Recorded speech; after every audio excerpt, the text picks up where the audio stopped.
आलसी लड़के की कहानी। एक बहुत ही भोला भाला सा आलसी लड़का था। वह कोई काम नहीं करना चाहता था, बस खाना खाता, घूमता और सोते रहता था। एक दिन उसे किसी ने बताया कि एक आश्रम है जहाँ पर कुछ नहीं करना पड़ता है और हर दिन 2 समय का खाना और नाश्ता मिलता है। तुम वहाँ जा कर के रहो। उस आलसी लड़के ने सोचा कि ये तो बहुत ही बढ़िया है और उस आश्रम में जाकर रहने की सोचने लगा।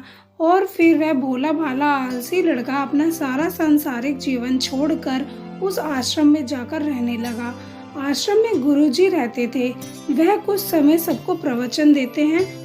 वह आलसी लड़का सुनता था, बाकी समय आराम करता था और फिर भरपेट खाना खाकर सो जाता था।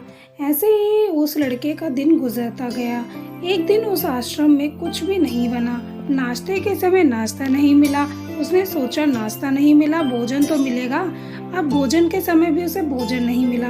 लड़का दौड़ करके गुरुजी के पास गया और उसने पूछा कि गुरुजी आज भोजन क्यों नहीं बना। गुरुजी ने कहा कि बेटा आज एकादशी है और जितने भी आश्रम के सदस्य हैं आज उनका भी उपवास है और तुम्हारा भी उपवास है।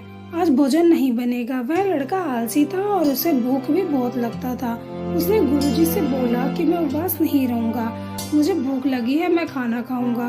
गुरुजी ने बोला ठीक है, जाओ भंडारे में से सामान लेकर के आओ और आश्रम में नहीं बाहर ले जा कर के बना लो, लेकिन याद रखना भोजन बनाने के बाद सबसे पहला भोग भगवान को लगाना और फिर तुम प्रसाद पाना। वह लड़का बोला ठीक है और फिर अनाज लेकर नदी की ओर पहुंचा।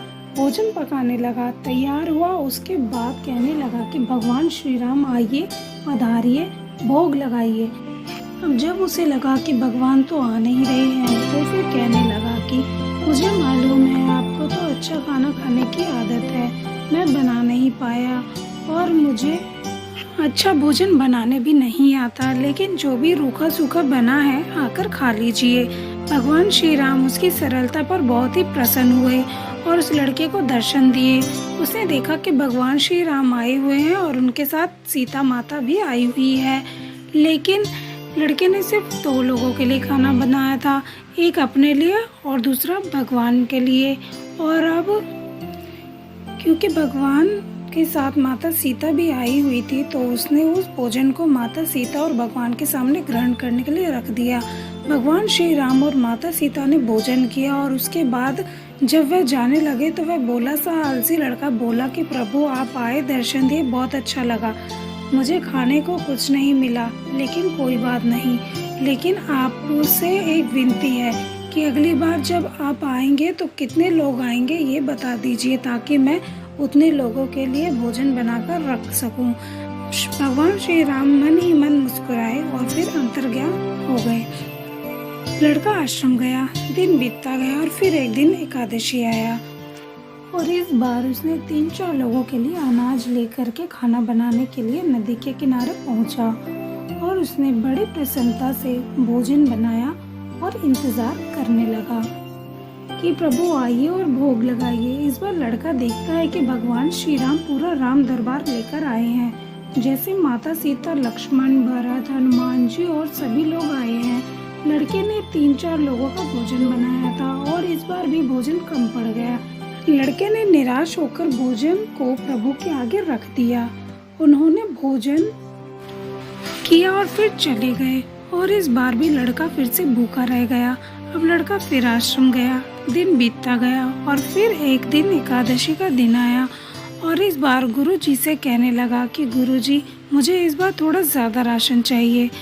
गुरुजी सोचने लगे कि यह इतना सारा अनाज का करता क्या है, कहीं इसे बेचता तो नहीं है।